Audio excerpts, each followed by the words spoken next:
नमस्कार दोस्तों, कैसे हैं आप लोग। उम्मीद है आप सभी अच्छे होंगे।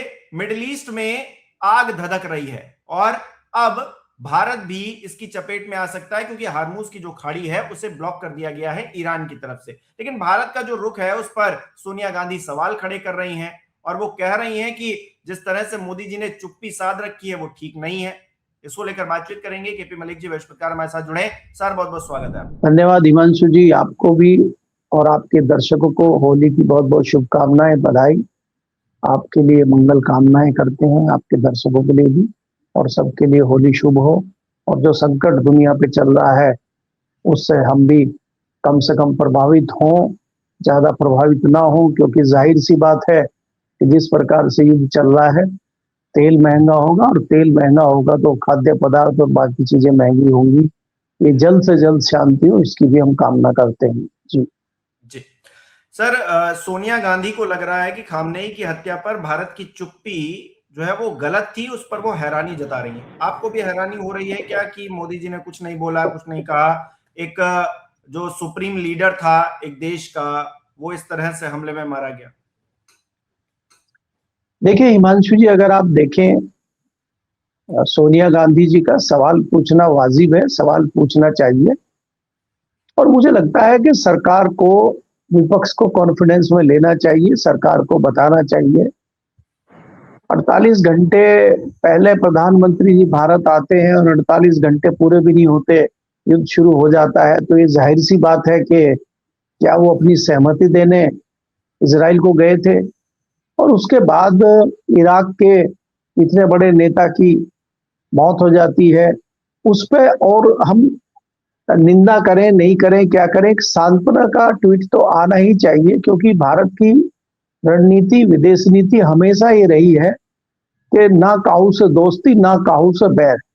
हम किसी के साथ नहीं है, और हम इंसानियत के नाते, मानवता के नाते हम कभी ये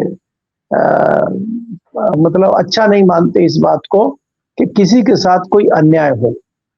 तो इसलिए हम किसके साथ हैं, कैसे हैं, किन शर्तों पे हैं, देश के प्रधानमंत्री हैं, उनका अधिकार है कि वो अपनी विदेश नीति, रणनीति बदल सकते हैं।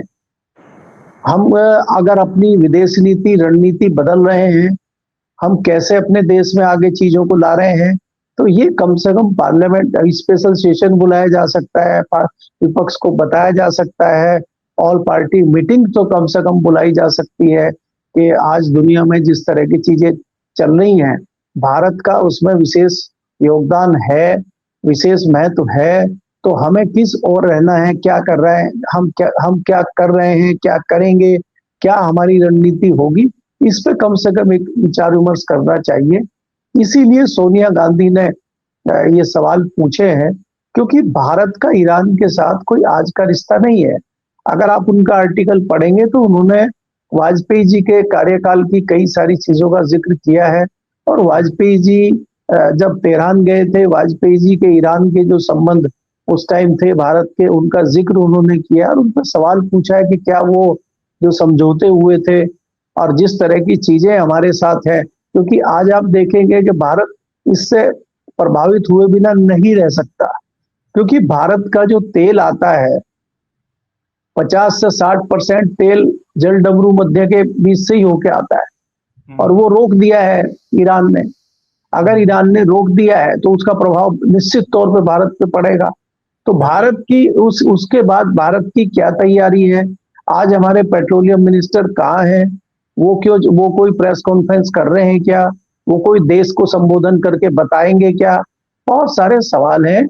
उन्हीं में से चिंतित होकर मुझे लगता है कि विपक्षी दल की सांसद होने के नाते सोनिया गांधी ने एक लेख लिखा है और उन्होंने सवाल सरकार से पूछे हैं। देखिए, जो विपक्ष में लोग हैं उनका काम है सरकार से सवाल पूछना और अपने तथ्यों को आगे रखना। मुझे लगता है उसी के तहत सोनिया गांधी ने वो आर्टिकल में कुछ सवाल उठाए हैं। मुझे लगता है कि प्रधानमंत्री जी उनके जवाब देंगे। वो भी हो सकता है लिख के दें, ट्विटर पर दें। उन्होंने अपने तरीके से सवाल किया है, ये अपने तरीके से जवाब देंगे, तो उसका हमें इंतजार करना चाहिए। लेकिन जो कुछ भी हो रहा है, मतलब विश्व में जो कुछ भी घटित हो रहा है उस पर चलिए प्रतिक्रिया नहीं दे रहे हैं, देश में जो कुछ होता है उस पर भी प्रतिक्रिया नहीं देते, और नीचे से ऊपर तक जो पूरी हायरार्की होती है उसमें हम ये चीज देखते हैं। अब मोदी जी चुप हो जाएंगे, कोई प्रेस कॉन्फ्रेंस नहीं करेंगे, फिर योगी जी भी अपनी तरीके से जो है चीजों को हैंडल करेंगे। यहाँ हम देख रहे हैं शंकराचार्य का जो पूरा विवाद हुआ उसमें जो आरोप लगाने वाला वो हिस्ट्री शीटर है, और उसको लेकर कोई एक्शन नहीं हो रहा है। कानून कहां चला गया, वो पुलिस कहां चली गई, प्रशासन की शक्ति कहां चली गई, मतलब सब अपना अपने हिसाब से चल रहा है। तो सब असल में राम भरोसे ही है क्या सर हिंदुस्तान में? देखिए हिमांशु जी, अगर आप देखें, मैंने पहले ही कहा है कि ये भारतीय जनता पार्टी की जो सरकार है इसमें बहुत ज्यादा जवाबदेही किसी के ऊपर थोपी नहीं जाती है, और अगर आरोप प्रत्यारोप चलते हैं तो ये उसकी चिंता नहीं करते, उस पर कोई रिएक्शन नहीं देते, कोई कुछ नहीं बोलते हैं। ये इनकी एक रणनीति का हिस्सा है। अगर हम इनसे पहली सरकार में जाते हैं तो तत्काल जब जनता सवाल उठाती थी, कोई आवाज उठती थी, विपक्ष की आवाज आती थी, तो सरकार उस पर एक्शन लेती थी। यही भारतीय जनता पार्टी जो विपक्ष में थी, तमाम इनके उदाहरण हैं। आप चाहे पेट्रोल के रेट को ही ले लीजिए, जब पेट्रोल का रेट बढ़ता था तो ये घड़े फोड़ते थे, तो महंगाई आती थी तो प्याज की मालाएं पहन के धरना प्रदर्शन करते थे। ये चूड़ियां, इनके सांसद चूड़ियां भेज देते थे तत्कालीन प्रधानमंत्री को कि महंगाई हो गई है, चूड़ियां पहन लीजिए। यही प्रधानमंत्री जी डॉलर पे रोज चिढ़ाते थे उनको, डॉलर गिरता है, एक देश की इज्जत गिरती है, प्रधानमंत्री की इज्जत गिरती है, ना जाने क्या क्या करते थे। और जितनी चीजें होती थी, अगर कोई जिम्मेदार मंत्री होता था उसको इस्तीफा भी देना पड़ता था, इतना दबाव विपक्ष बनाता था, हमने देखा है। और विपक्ष में यही लोग थे। आज तस्वीर पलट गई है कि विपक्ष कुछ भी करे, कुछ भी कहे।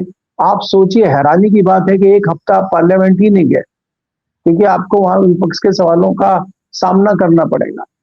बहुत बड़ा आपने देखा कि उत्तराखंड में एक डमी मुख्यमंत्री है जो अपना खुद का विधानसभा तक का चुनाव हार गए, इतने काबिल मुख्यमंत्री हैं, उनके ऊपर तमाम आरोप पूरा प्रदेश लगा रहा है।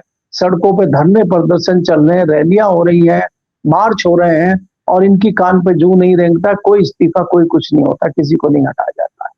तो इसलिए ये तो राम राज्य चल ही रहा है, इसी को राम राज्य शायद कह रहे हैं लोग, और यही राम राज्य चल रहा है। अब आपने यूपी में जिक्र किया है कि आप देखिए, जो हिस्ट्री सीटर है, जो बलात्कार के केस जिसके ऊपर चल रहे हैं, गैंग रेप के केस जिसके ऊपर चल रहे हैं, जो इनामी है, जो 25,000 का इनामी बदमाश है, और वो चोला बदल के एक संत का चोला पहन के और शंकराचार्य के ऊपर प्रहार कर रहा है, आरोप प्रत्यारोप कर रहा है, उनके ऊपर तो आरोप लगा रहा है, इसके ऊपर तो आरोप साबित हो गए, ये तो जेल में जा चुका है। तो आज ये हालात हो गए हैं कि उस पर भी खेमेबाजी हो गई है, और संत समाज के लोग भी उसकी तरफ आ गए हैं। तो ये मुझे लगता है, पाप जिस प्रकार से कहते थे कि पाप का घड़ा अब भर चुका है और इंसानियत कहीं बची नहीं है। और मुझे तो वो, जब हम रामलीला देखते थे कॉलेज के टाइम पे, और रामलीला में एक चौपाई आती थी और उस चौपाई में बड़ा ध्यान से लोग सुनते थे कि एक ऐसा कलयुग आएगा कि हंस चुगेगा दाना दुनका और कौवा मोती खाएगा। तो कौवा तो आजकल मोती खा रहा है, और हंस जो है इंतजार कर रहा, कोई दाना दुनका मिल जाए, भैया पेट भरे, और कोने में बैठा हुआ अपना समय काट रहा है। तो क्या ये परिस्थितियां आ गई हैं? आप हिंदुत्ववादी सरकार बताते हैं, नैतिकतावादी पार्टी की सरकार बताते हैं, और क्या शंकराचार्य, देखिए मैं शंकराचार्य का कोई सपोर्टर, फॉलोअर या उस तरह का नहीं हूं, लेकिन मैं एक साधारण व्यक्ति के नाते, साधारण पत्रकार के नाते देखूं कौन सी एक ऐसी मांग है जिससे पेट में दर्द सरकार के हो रहा है, भारतीय जनता पार्टी के पेट में दर्द हो रहा है, जो शंकराचार्य कर रहे हैं। वो तो आप ही की मांग को आगे बढ़ा रहे हैं। आप ही ने कहा था गौ हत्या नहीं होनी चाहिए, आप ही ने कहा था कत्ल खाने बंद होने चाहिए, आप ही ने कहा था कि राष्ट्रीय पशु घोषित करेंगे हम गाय को, आप ही के नेता कहते फिरते थे। तो आज कौन सी उन्होंने अनोखी मांग कर दी? तो इसलिए अगर वो अनोखी मांग कर रहे हैं तो क्या उनको आप प्रताड़ित, इस स्तर पर जाके प्रताड़ित करने का काम करेंगे? और इस जैसे अपराधी को संरक्षण कहां से मिल रहा है? कौन है इसके पीछे? तो ये दुर्भाग्य है, मुझे लगता है समय का चक्र है, जो समय का चक्र इस तरह से चल रहा है कि चीजें दूषित हो गई हैं। हवा भी दूषित है, खाना भी दूषित है, पानी भी दूषित है, इसलिए दूषित लोग बढ़ रहे हैं। जो दूषित भावना वाले लोग हैं उनकी संख्या में वृद्धि होती जा रही है तेजी से, और जो मानवता नैतिकता वाली व्यक्ति है उनकी अशुद्धि होती जा रही है, वो चुप बैठे जा रहे हैं, वो कुछ बोल नहीं रहे हैं, अपने आप को साबित करना पड़ रहा है उनको। अब इससे बड़ा क्या होगा कि शंकराचार्य को साबित करना है कि वो शंकराचार्य है। भले ही वो आज तक जाते रहे, कुंभ में, बनारस में, सब जगह जाते रहे, वो सरकार उनको शंकराचार्य मानते रहो। अब उनको साबित, हर एक को साबित करना है यहाँ। अब कल को हमें भी साबित करना पड़ जाएगा कि हम पत्रकार हैं, हालांकि हम कोई बहुत बड़े पत्रकार अपने आप को मानते नहीं है, छोटे मोटे हैं, लेकिन हो सकता है कल को साबित करना पड़ जाए, क्योंकि यहाँ तो हर एक को साबित करना है कि आप क्या है और ये क्या है। इनको कुछ किसी को साबित नहीं करना है, इनसे कोई सर्टिफिकेट नहीं मांगा जा रहा है, इनके पास कोई डिग्री नहीं है, ना एजुकेशन की डिग्री है, इनके पास किसी चीज की डिग्रियां भी नहीं है, पदों पर भी बैठे हैं, और साबित इनको नहीं करना, साबित हमें करना है। जी। अच्छा, चेहरे पर चेहरा लगा देने वाली बातें जो है वो छोटे स्तर से लेकर बड़े स्तर तक अब दिखाई दे रही हैं, क्योंकि हम देखते हैं जब लोगों की पीट पीट कर हत्या कर दी जाती है कि ये गौमांस लेकर जा रहा है, तो बड़ा हंगामा होता है, कहते हैं बहुत सही किया, गाय को नहीं काटना चाहिए, है ना। और जब शंकराचार्य कह देंगे कि भाई गाय काटी जा रही है या फिर गौ को जो है माता का दर्जा दिया जाना चाहिए, राज्य माता का दर्जा दिया जाना चाहिए, तो फिर आप चुप हो जाते हैं, आप वो नहीं कर पाते हैं, क्योंकि जो बीफ एक्सपोर्ट कर रहे हैं उन कंपनियों से आप चंदा ले रहे हैं।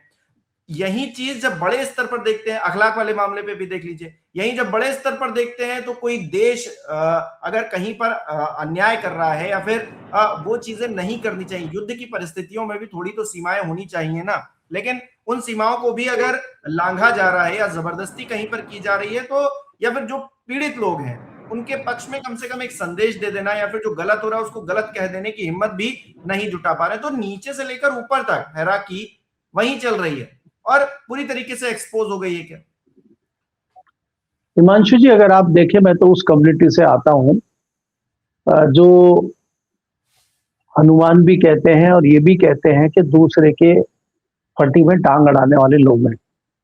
किसी के साथ अन्याय हो रहा हो, किसी के साथ कोई परेशानी हो रही हो, किसी को कोई सता रहा हो, तो हम लोग आगे बढ़ के उसका साथ देते हैं, चाहे भारत हो, चाहे भारत के बाहर हो, और चाहे यहाँ किसी भी प्रदेश में आप देखेंगे। भारत में इसीलिए भारत को एक विशेष महत्व दुनिया में मिलता है संस्कृति के नाते। हमारी संस्कृति ये है कि हम नहीं देख सकते हमारे सामने आप किसी निरीह को, गरीब को और किसी भूखे व्यक्ति को सताएंगे।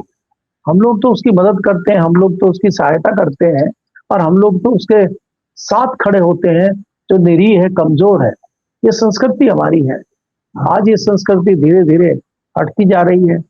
आज इस संस्कृति को मिटाने का काम किया जा रहा है। आज इस संस्कृति के अगेंस्ट जितना काम हो वो किया जा रहा है, और हमें पता ही नहीं चलता।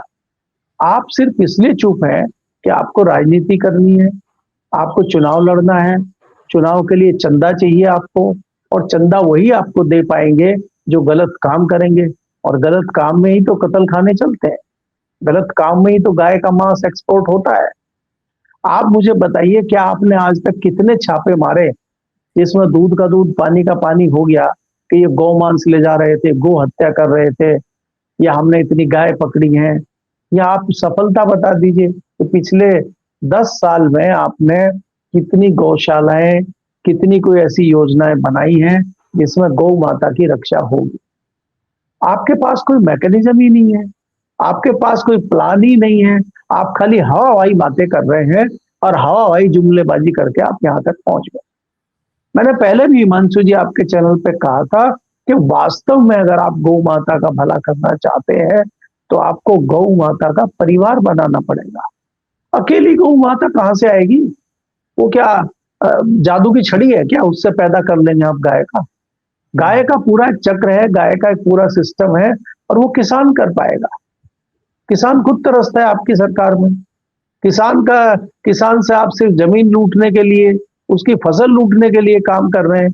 किसान को बढ़ा कहाँ रहे हैं आप? अगर आप किसान को वास्तव में बढ़ाना चाहते हैं तो दूध की डिमांड बढ़ाइए, प्योर दूध लीजिए, गाय के दूध के रेट बढ़ाइए, गाय की बात कीजिए, बछड़ा पालन की बात करिए, बैल पालन की बात करिए, ऑर्गेनिक खेती की बात करिए, उस खेती की बात करिए कि जिसमें बैल भी चाहिए, बैलों से खेती होगी। गोबर, उसका जो गोबर की आप बात करते हैं, वो गोबर उस खेत में जाएगा। केमिकल को बंद करिए। आप तो सब्सिडी दे रहे हैं खाद पे सब्सिडी क्यों दे रहे हैं आप खाद पे सब्सिडी दे रहे हैं और किसान की जो फसल है उसके दाम दे नहीं रहे हैं आप। किसान की फसल जो है औने पौने दामों में बिक रही है। यही गेहूं किसान का 2000 रुपए क्विंटल बिकता नहीं है और यही बाजार में ले जाएंगे आटा, वो 50 रुपए किलो बिक रहा है। दूसरी चीज आप देखिए, अभी आलू का सीजन चल रहा है और आप अगर इस बेल्ट में चले जाएंगे, आगरा, मथुरा, फिरोजाबाद की बेल्ट में चले जाएंगे, यहाँ पे बहुतायत में आलू होता है। पूछ लीजिए किसी किसान को फोन करके, 2-5 रुपए किलो में लेने को कोई तैयार नहीं है। अब वो जब आप दिल्ली में खरीदने जाएंगे गेहूं या किसी शहर में आलू खरीदने जाएंगे तो वहां आलू के रेट आपको आसमान पर महंगाई दिखाई देगी। और वही कंपनियां उन आलू को खरीद के और उनके चिप्स बना के उनको प्रोसेस करके या गोदाम में रख के जब महंगाई हो जाएगी बाहर निकाल के बेच देंगे और वो जनता खरीदेगी। तो ये जो मैकेनिज्म चल रहा है, सरकार इसमें क्या कर रही है? सरकार को कुछ करना है नहीं, सरकार को सिर्फ सियासत करनी है, राजनीति करनी है। राजनीति करिए, सियासत करिए, लेकिन धरातल पे भी कुछ करिए, ऐसी आशा लोग सरकारों से करते हैं। जी बहुत बहुत शुक्रिया केपी सर हमारे साथ जुड़ने के लिए, तमाम बातचीत के लिए। हमारे दर्शक किस तरह से देख रहे हैं इन विषयों को कमेंट करके जरूर बताएं। इस वीडियो को लाइक करना, शेयर करना मत भूलिएगा। हमारे चैनल को सब्सक्राइब नहीं किया तो वो भी जरूर कीजिएगा। आप हमें सहयोग भी कर सकते हैं ज्वाइन बटन पर क्लिक करके। बहुत बहुत धन्यवाद।